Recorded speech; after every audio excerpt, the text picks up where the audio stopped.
Pour répondre à la deuxième partie de la question sur l'implication personnelle de Joseph Kabila, c'est quelque chose qui est très difficile à établir parce qu'en fait, ce business est principalement géré soit par d'autres membres de sa famille, soit par des hommes d'affaires qui lui sont extrêmement proches.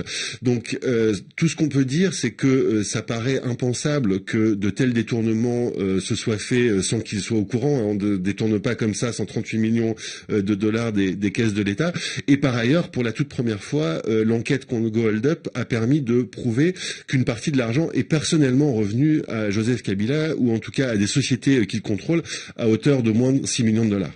Oui, c'est ça. Vous avez pu montrer que des sociétés dont il était au minimum actionnaire, voire qui lui appartenaient totalement, étaient impliquées dans ces opérations pour le moins douteuses. Oui, c'est ça. On retrouve principalement la Ferme Espoir, qui est une société qui contrôle à 80% avec 2 de ses enfants qui étaient mineurs au moment où il l'a constituée. Donc c'est vraiment la société emblématique qui est liée à Joseph Kabila, puisque c'est la société qui est propriétaire de Kingakati et du parc Sélé, son parc animalier. Et c'est vrai que cette société-là, on la retrouve dans le capital, en fait, d'une société comme Port de Fisher, donc il devient l'actionnaire majoritaire à un moment de cette société. Et c'est ce qu'on expliquait, c'est-à-dire que à partir du moment où il devient actionnaire de cette société, on commence à voir des fonds publics arriver sur ses comptes qui sont ponctionnés sur certaines institutions, comme par exemple la CENI, et qui vont être pris sur ses comptes au cours d'opérations de change ou d'opérations qui paraissent être ou qui sont présentées comme des opérations de change.